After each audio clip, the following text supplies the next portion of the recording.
Hello friends, आप सभी का जीके क्लासेज में हार्दिक स्वागत है। आज करेंगे हम हरियाणा जीके के प्रीवियस ईयर क्वेश्चंस। तो आपको भी साथ ही साथ आंसर देते रहना है और कमेंट बॉक्स में कमेंट करके बताना कि आपका स्कोर कितना रहा। तो चलिए शुरू करते हैं। पहला क्वेश्चन है, निम्नलिखित में से कौन सा हरियाणा शहरी विकास प्राधिकरण का मुख्य कार्य नहीं है? तो ये नहीं है संपत्ति कर की वसूली करना। संपत्ति कर की वसूली करना ये इसका कार्य नहीं है। बाकी शहरी क्षेत्र के विकास को बढ़ावा देना, भूमि का अधिग्रहण, विकास और निपटान करना, निर्माण परियोजनाओं का दायित्व लेना, ये सारे की सारे क्या हैं, इसके कार्य हैं। नेक्स्ट है, दादूपुर नलवी नहर सिंचाई परियोजना से हरियाणा में निम्नलिखित में किस क्षेत्र में सिंचाई नहीं होती है? ये नहीं होती है पंचकुला में। बाकी इन सब में इस नहर से सिंचाई की जाती है। पंचकुला में जो सबसे ज़्यादा सिंचाई होती है वो नहरों के द्वारा और नदियों के द्वारा की जाती है। सबसे कम जो जिलों में सिंचित क्षेत्र है वो पंचकुला में ही है। सबसे ज़्यादा जो सिंचाई का क्षेत्र है वो सबसे ज़्यादा है सिरसा में। हरियाणा में गेहूं का जो सबसे ज़्यादा उत्पादन होता है वो हरियाणा के सिरसा जिले में ही होता है। वहीं हम बात करें तो अम्बाला की, तो अम्बाला में एक सिंचाई परियोजना है जिसका नाम है नांगल उत्थान परियोजना। इससे पहले जो अम्बाला था वो केवल जो उसकी कृषि थी वो वर्षा पर आधारित थी। जब से ये परियोजना आई है तब से क्या है कि अम्बाला में इस परियोजना के तहत सिंचाई की जाती है। कौन सी परियोजना है? नांगल उत्थान परियोजना। आपसे पूछा जाए कि नांगल उत्थान परियोजना कहाँ की है, तो ये है अम्बाला की। वहीं यमुनानगर में जो सिंचाई की जाती है वो यमुना नदी के द्वारा और यमुना नहर के द्वारा यमुनानगर में सिंचाई की जाती है। हरियाणा में जो सबसे ज़्यादा गन्ने का उत्पादन होता है वो कहाँ होता है? वो यमुनानगर में ही होता है। जो दादूपुर नलवी नहर है इससे सिंचाई पंचकुला में नहीं होती। बाकी कुरुक्षेत्र, अम्बाला, यमुनानगर, इन सब में इससे सिंचाई होती है। नेक्स्ट है, हरियाणा के निम्नलिखित में से कौन सा जिला अपनी सीमा किसी राज्य या केंद्र शासित प्रदेश के साथ साझा नहीं करता है? ये नहीं करता है चरखी दादरी। चरखी दादरी और रोहतक दो ऐसे जिले हैं जो किसी भी राज्य और केंद्र शासित प्रदेश से अपनी सीमा साझा नहीं करते हैं। हरियाणा है जो अपनी बाउंड्री 5 राज्यों और 2 केंद्र शासित प्रदेशों से क्या करता है? साझा करता है। राज्यों में कौन कौन से हैं? राज्यों में है राजस्थान, पंजाब, उत्तर प्रदेश, उत्तराखंड और हिमाचल प्रदेश, और जबकि यूटी में है दिल्ली और चंडीगढ़। सबसे ज़्यादा जो बाउंड्री लगती है हरियाणा की वो राजस्थान के साथ लगती है 1262 किलोमीटर की। हरियाणा की जो 7 जिले हैं वो अपनी बाउंड्री राजस्थान के साथ शेयर करते हैं, जिनमें आता है फतेहाबाद, सिरसा, हिसार, रेवाड़ी, महेंद्रगढ़, ये भिवानी, ये सब की सब क्या है? राजस्थान से अपनी सीमा साझा करते हैं। वहीं जो यूपी है, उत्तर प्रदेश है, उससे भी हरियाणा के 7 जिले अपनी सीमा साझा करते हैं, जिनमें आता है सोनीपत, पानीपत, फरीदाबाद, मेवात, पलवल, ये क्या है? सभी जिले उत्तर प्रदेश से अपनी सीमा साझा करते हैं। जो सबसे कम सीमा लगती है हरियाणा की वो लगती है उत्तराखंड के साथ। ओनली 11 किलोमीटर की लगती है। किसके साथ? उत्तराखंड के साथ। इसके अलावा अगर हम बात करें तो जींद जिले की, तो जींद जिले की सबसे ज़्यादा सीमा लगती है जिलों के साथ। जो जींद जिला है वो हरियाणा के सबसे ज़्यादा जिलों के साथ अपनी बाउंड्री शेयर करता है। ये हरियाणा के 7 जिलों के साथ अपनी बाउंड्री शेयर करता है। तो ऐसा कौन सा जिला है? ये है चरखी दादरी और रोहतक, जो किसी भी राज्य और केंद्र शासित प्रदेश से अपनी सीमा साझा नहीं करते हैं। नेक्स्ट है, निम्नलिखित में से हरियाणा के किस जिले में कपास का उत्पादन नहीं होता है? तो ये नहीं होता है नुहू में। नुहू में कपास का उत्पादन नहीं होता है। जो नुहू जिला है इसकी घोषणा तो हो गई थी 2 अक्टूबर 2004 को, लेकिन ये बना था 4 अप्रैल 2005 को। 4 अप्रैल 2005 को नुहू जिले की स्थापना हुई थी। जब इसकी घोषणा हुई थी तो इसका नाम रखा था सत्यमेवपुरम। सत्यमेवपुरम इसका नाम रखा था। क्यों रखा था? क्योंकि जब भारत आज़ाद हुआ तो जब हमारे देश का बंटवारा हुआ था तो यहाँ सबसे ज़्यादा संख्या में मुस्लिम थे, तो वो यहाँ से पाकिस्तान की तरफ जाना उन्होंने शुरू कर दिया था। तब यहीं पर महात्मा गांधी गए थे और उनसे रुकने का आह्वान किया था, और यहीं पर जाकर महात्मा गांधी ने सत्यमेव जयते का नारा दिया था। इसीलिए जब इसके अलग जिला बनने की घोषणा हुई तो इसका नाम रखा गया सत्यमेवपुरम, लेकिन बाद में इसका नाम बदलकर मेवात कर दिया 2005 में। 2005 में कांग्रेस ने इसका नाम बदलकर मेवात कर दिया। फिर उसके बाद 2016 में भाजपा ने इसका नाम बदलकर क्या कर दिया, नूहू कर दिया। अब इसका नाम क्या है, नूहू है। नूहू का जो मंजीरा और रतवाई नृत्य सबसे ज़्यादा प्रसिद्ध है। कई बार पूछा जाता है कि मंजीरा नृत्य, मंजीरा और रतवाई ये कहाँ के फेमस हैं, ये हैं हरियाणा के नूहू जिले के सबसे ज़्यादा फेमस नृत्य हैं। वहीं पर हम बात करें तो जो नूहू जिला है वो लिंगानुपात में तो सबसे ऊपर है, और जबकि वो साक्षरता दर में सबसे निचले स्थान पर है। सबसे कम जो साक्षरता है वो मेवात में ही है, नूहू में ही है, और सबसे ज़्यादा लिंग अनुपात है वो भी कहाँ का है, वो भी मेवात का है।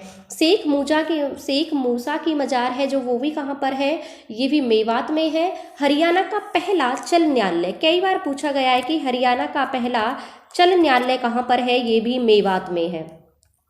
एक क्वेश्चन बार बार रिपीट हुआ है कि दूरदर्शन का रिले स्टेशन, तो दूरदर्शन का जो रिले स्टेशन है वो भी फिरोजपुर झिरका में है, जो कि मेवात में ही आता है। शहीद हसन खां मेवाती जो कि बाबर से टकराए थे और बहादुरी के साथ उनका सामना किया था, तो उनके नाम पर एक मेडिकल कॉलेज है, शहीद हसन खां मेवाती मेडिकल कॉलेज। ये कहाँ है, ये भी मेवात के नल्लड़ में ही है। तो ये भी आपको नूहू के बारे में याद रखने हैं। इसके अलग हम बात करें तो सबसे ज़्यादा कपास का उत्पादन होता है वो होता है सिरसा में, लेकिन जो कॉटन सिटी कहा जाता है वो कहा जाता है पलवल को।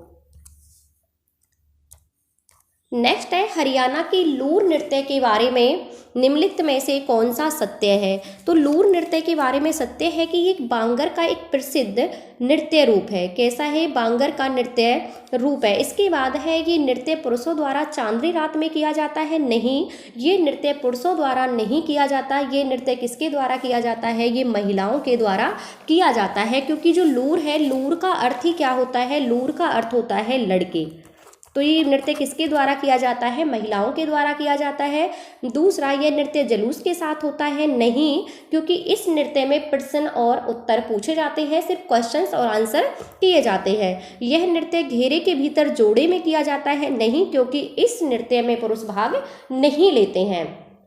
यह बागड़ क्षेत्र का प्रसिद्ध नृत्य है और ये नृत्य होली के समय किया जाता है। और सबसे पहले 1970 में गणतंत्र दिवस पर भी क्या किया गया था, इसको प्रस्तुत किया गया था। इसके अलग हम और नृत्य की बात करें तो झूमर नृत्य। झूमर नृत्य आया कहाँ से है, पंजाब से आया है। इसे हरियाणा का गिद्दा कहा जाता है। कौन से नृत्य को, झूमर नृत्य को। झूमर नृत्य को हरियाणा का गिद्दा कहा जाता है। इसके अगर हम बात करें तो धमाल नृत्य की, तो धमाल नृत्य क्या है, खुशी के अवसर पर किया जाता है। जब फसल पककर तैयार हो जाती है तो चांदनी रात में खुले खेतों में इसको किया जाता है। कौन से नृत्य को, धमाल नृत्य को। धमाल नृत्य को चांदनी रात में किया जाता है और ये हरियाणा का सबसे प्राचीन नृत्य है। कई बार पूछा गया है कि हरियाणा का सबसे प्राचीन नृत्य कौन सा है, तो ये है धमाल, क्योंकि ये महाभारत के समय का है। ऐसा कहा जाता है कि जो धमाल नृत्य है वो कब का है, वो महाभारत के टाइम का है।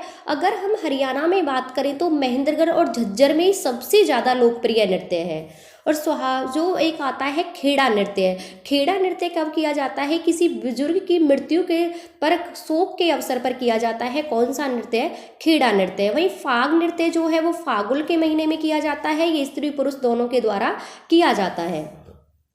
तो इस क्वेश्चन का राइट आंसर है ऑप्शन ए। नेक्स्ट है भारत के पर्यावरण मंत्रालय द्वारा निम्नलिखित में से किस पारिस्थितिकी संवेदनशील क्षेत्र को के रूप में नामित नहीं किया गया है। तो ये किसे नहीं किया गया है संवेदनशील क्षेत्र के रूप में, तो ये नहीं किया गया है खौलही रैतान। खौल ही रहतान जो वन्य जीव अभ्यारण्य है इसे नहीं किया गया है संवेदनशील क्षेत्र के रूप में। इसके अतिरिक्त कालेश्वर, नाहर और खपरवास इनको किया गया है। कालेश्वर जो वन्य जीव अभ्यारण्य है यमुनानगर में है, यहाँ पर साल के पेड़ों की अधिकता मिलती है। वहीं पर नाहर सिंह वन्य जीव अभ्यारण्य की हम बात करें तो ये रेवाड़ी में है, जबकि नाहर सिंह का जो किला है वो कहाँ पर है, वो है बल्लभगढ़ में। खपरवास जो वन्य जीव अभ्यारण्य है ये कहाँ पर है, ये है झज्जर जिले में, जिसकी स्थापना हुई थी 1985 में। खौल ही रहतान वन्य जीव अभ्यारण्य कहाँ पर है, ये है पंचकुला में। हरियाणा में जो कुल पक्षी अभ्यारण्य है वो कितने हैं, वो 8 हैं। ये क्वेश्चन कई बार रिपीट हुआ है कि हरियाणा में कितने अभ्यारण्य हैं, तो हरियाणा में जो मुख्य तौर से हैं वो 8 ही अभ्यारण्य हैं। राष्ट्रीय राजमार्ग संख्या 2 हरियाणा की निम्नलिखित में से किस जिले से होकर गुजरता है। जो NH2 है ये गुजरता है हरियाणा के फरीदाबाद से। हरियाणा का दिल्ली से होता हुआ ये सीधा आगरा मथुरा तक जाता है, मथुरा आगरा तक जाता है। तो इस पर कौन कौन से हैं, इस पर फरीदाबाद और पलवल। फरीदाबाद और पलवल ये दोनों कहाँ पर हैं, ये NH2 पर ही है। नेक्स्ट है, निम्नलिखित में से कौन सी नदी हरियाणा से होकर नहीं बहती है। तो कौन सी नदी है जो हरियाणा में नहीं बहती है, ये है महानदी। महानदी जो है वो हरियाणा में नहीं बहती, जबकि घग्गर, साहिबी और इंदौरी ये क्या है, ये हरियाणा की नदियां हैं। जो घग्गर नदी है वो हिमाचल प्रदेश के समीप डागसाई की पहाड़ियों से निकलती है, और हरियाणा में जो प्रवेश करती है घग्गर नदी वो कहाँ से करती है, ये करती है कालका पंचकुला से। कालका पंचकुला से ये हरियाणा में प्रवेश करती है। उसके बाद ये पंचकुला, अंबाला, कैथल, फतेहाबाद, सिरसा होते हुए ये राजस्थान के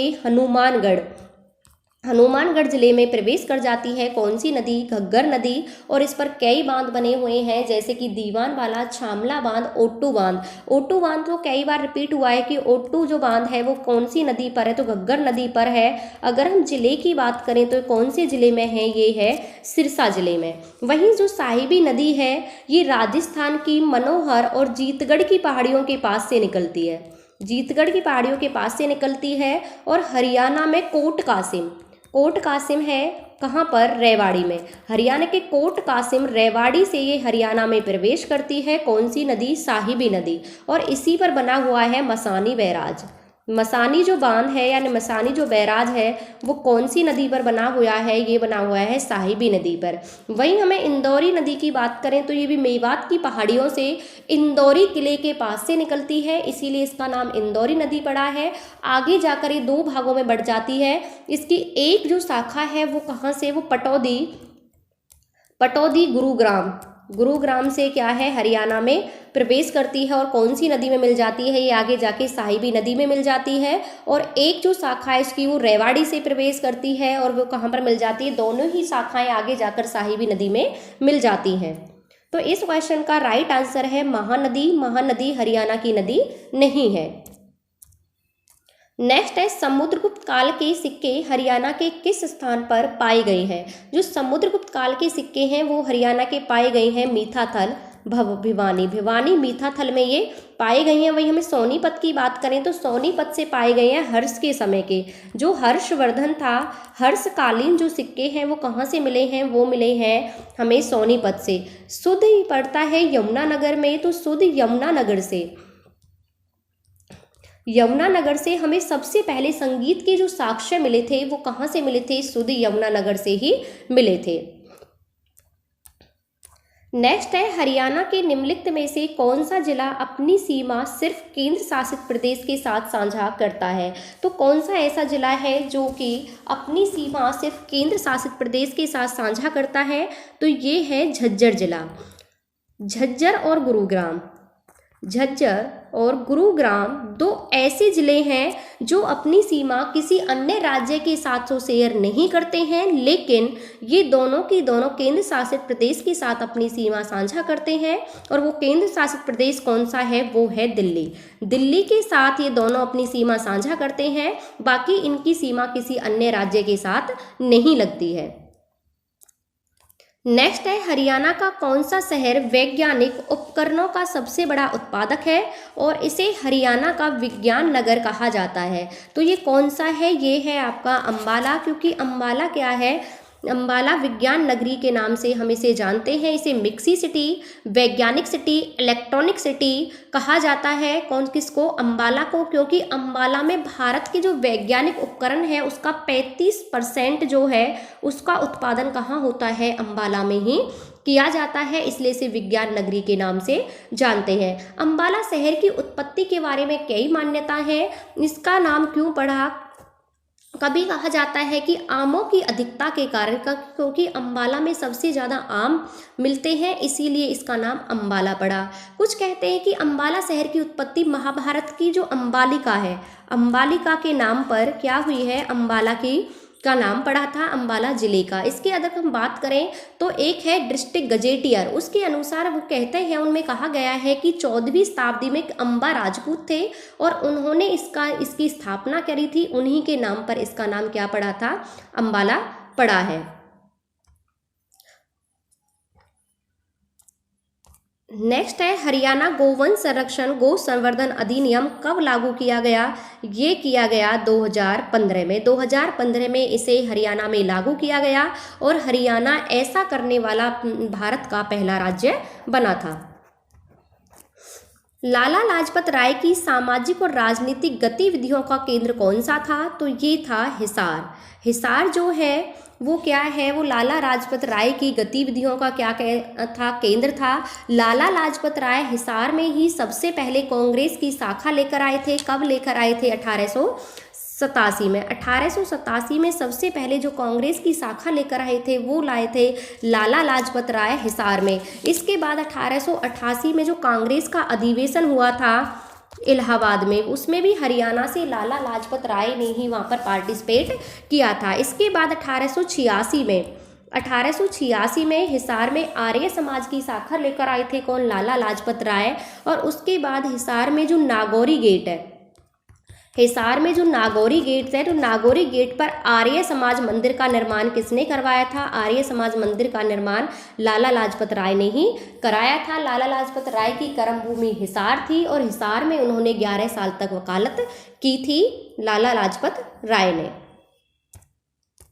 नेक्स्ट है हरियाणा में 1999 में किस बैराज की जगह हथनीकुंड बैराज ने ले ली थी? ये ले ली थी ताजेवाला बैराज ने। ताजेवाला बैराज ने इसकी जगह ले ली थी। पहले इसका नाम था पहले इसका नाम था ताजेवाला और बाद में इसका नाम क्या हो गया? हथनीकुंड बैराज। और ये कौन सी नदी पर है? ये है यमुना नदी पर। और ये जिले की हम बात करें तो जिले में कौन सा है? ये है यमुनानगर में।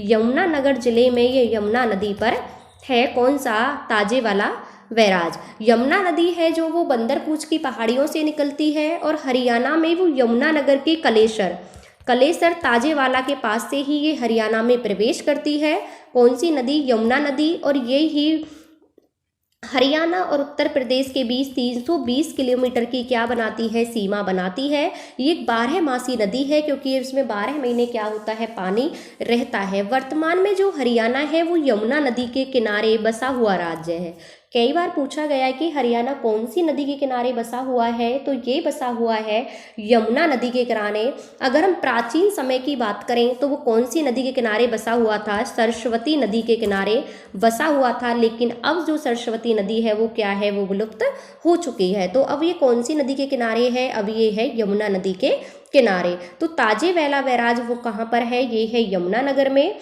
अगर हम यमुना नदी की और बांध की बात करें तो लखवार, रेणुका और किसाऊ, ये सारे की सारे बांध भी कौन सी नदी पर हैं? ये भी यमुना नदी पर ही बने हुए हैं। नेक्स्ट है 1526 में पानीपत के प्रथम युद्ध में किस राजा को बाबर ने पराजित किया था? तो ये किसको किया था? ये किया था इब्राहिम लोदी को। 21 अप्रैल 1526 को पानीपत का पहला युद्ध होता है जिसमें इब्राहिम लोदी की हार होती है, बाबर की जीत होती है। यहीं से पड़ती है भारत में मुगल वंश की नींव। मुगल वंश की नींव इसी युद्ध के बाद भारत में पड़ती है और बाबर ही उसकी नींव डालते हैं। इसके बाद जो पानीपत में वो 3 युद्ध हुए थे। पहला हुआ था 1526 में इब्राहिम लोदी और बाबर के बीच, जिसमें इब्राहिम लोदी की हार हो जाती है। और दूसरा जो युद्ध हुआ था वो हुआ था 1556 में। 5 अप्रैल 1556 में ये युद्ध होता है पानीपत का दूसरा युद्ध। अकबर और हेमू के बीच, जिसमें क्या है, हेमू की हार होती है और अकबर की जीत होती है। वहीं तीसरा युद्ध होता है अहमद शाह अब्दाली और मराठों के बीच, इसमें मराठों की हार होती है। तीसरा युद्ध कब होता है, ये होता है 14 जनवरी 1761 को। पानीपत का तीसरा युद्ध 14 जनवरी 1761 को होता है। इसमें मराठों की हार होती है और अहमद शाह अब्दाली इसमें जीत जाता है। पानीपत के पहले युद्ध को जीतने के बाद ही बाबर ने काबुली बाग का निर्माण करवाया था। कौन से बाग का, काबुली बाग का निर्माण करवाया था, जो इन्होंने अपनी पत्नी काबुली की याद में कराया था। और ये काबुली बाग का निर्माण कहाँ करवाया था, पानीपत में ही करवाया था। इब्राहिम लोदी का जो मकबरा है वो भी कहाँ पर है, वो भी पानीपत में ही स्थित है। नेक्स्ट है, हरियाणा में राष्ट्रीय अश्व अनुसंधान संस्थान कहाँ स्थित है। तो ये कहाँ स्थित है, ये है हिसार में। अगर भैंस अनुसंधान केंद्र, अश्व अनुसंधान केंद्र, ये कहाँ पर हैं, ये हैं आपके हिसार जिले में स्थित हैं। वर्तमान में हरियाणा में कितने वन्य जीव अभ्यारण्य हैं, ये भी कराया था। वर्तमान में हरियाणा में जो हैं वो 8 वन्य जीव अभ्यारण्य हैं, जिनमें आता है कलेसर। कलेसर कहाँ पर है, यमुनानगर में। वहीं 2 है झज्जर में, भिंडावास और खपरवास। वहीं 1 है सिरसा में अबूब शहर वन्य जीव अभ्यारण्य, जो कि हरियाणा का सबसे बड़ा अभ्यारण्य है। और काला तीतर की जन्म स्थली भी किसको कहा जाता है, अबूब शहर वन्य जीव अभ्यारण्य को कहा जाता है। कुरुक्षेत्र में है छिलछला वन्य जीव अभ्यारण्य। वहीं गुरुग्राम में है सुल्तानपुर पक्षी अभ्यारण्य। सरस्वती जो वन्य जीव अभ्यारण्य है वो कहाँ पर है, वो कैथल और कुरुक्षेत्र की सीमा पर स्थित है। वहीं पर खौल ही रहतान और वीर शिकारगढ़, ये दोनों कहाँ हैं, ये हैं पंचकुला में। नेक्स्ट है, हरियाणा में गुलाम वंश का प्रथम मुस्लिम शासक कौन था, ये था कुतुबुद्दीन ऐबक। कुतुबुद्दीन ऐबक हरियाणा में गुलाम वंश का प्रथम मुस्लिम शासक था, क्योंकि गुलाम वंश की स्थापना हुई थी, यानी कि नींव डाली थी वो कुतुबुद्दीन ऐबक ने ही की थी। जब मोहम्मद गौरी और पृथ्वीराज चौहान के बीच तराइन का युद्ध होता है। तराइन में 2 युद्ध होते हैं, एक होता है 1191 में और दूसरा होता है 1192 में। ये दोनों युद्ध होते हैं मोहम्मद गौरी और पृथ्वीराज चौहान के बीच। पहले युद्ध में पृथ्वीराज चौहान की जीत होती है और दूसरे युद्ध में पृथ्वीराज चौहान की हार होती है। यहीं से जो है कि वो मुस्लिमों का जो भारत पर शासन करने का जो सपना था वो खुल जाता है। और इसके बाद 1206 में क्या होता है कि जो मोहम्मद गौरी होता है वो अपनी शासन की बागडोर अपने गुलाम कुतुबुद्दीन ऐबक को सौंपकर गजनी के लिए निकल जाता है और रास्ते में क्या हो जाती है, उसकी मृत्यु हो जाती है। इसके बाद जो दिल्ली की जनता होती है वो कुतुबुद्दीन ऐबक को ही क्या बना देती है, वहाँ का शासक बना देती है, गद्दी पर बिठा देती है। कुतुबुद्दीन ऐबक एक गुलाम था, इसीलिए इस वंश को कहा गया गुलाम वंश। इस वंश में जितने भी आगे शासक आएंगे, कुतुबुद्दीन ऐबक के बाद इल्तुतमिश और इल्तुतमिश के बाद बलबन, ये सब की सब क्या थे, ये गुलाम थे। जो इल्तुतमिश था वो कुतुबुद्दीन ऐबक का गुलाम और दामाद था, तो इसीलिए इस वंश को कहा गया गुलाम वंश। तो सबसे प्रथम जो शासक था वो कौन था, कुतुबुद्दीन ऐबक। नेक्स्ट है, कौन सी नदी हरियाणा की जीतगढ़ के पास मेवात पहाड़ियों से निकलती है। तो कौन सी नदी निकलती है, इस क्वेश्चन का आंसर आप कमेंट बॉक्स में बताना, क्योंकि मैंने थोड़ी देर पहले ही बताया है कि कौन सी नदी जीतगढ़ और मनोहर की पहाड़ियों के पास से निकलती है। तो इस क्वेश्चन का आंसर आपको बताना है। नेक्स्ट है, नवाब अहमद अली गुलाम खां ने हरियाणा की किस रियासत से 1857 के विद्रोह का नेतृत्व किया था। तो ये किसने किया था, ये किया था इसने फर्रुखनगर से। फर्रुखनगर से जो नेतृत्व किया था वो अहमद अली गुलाम खां ने किया।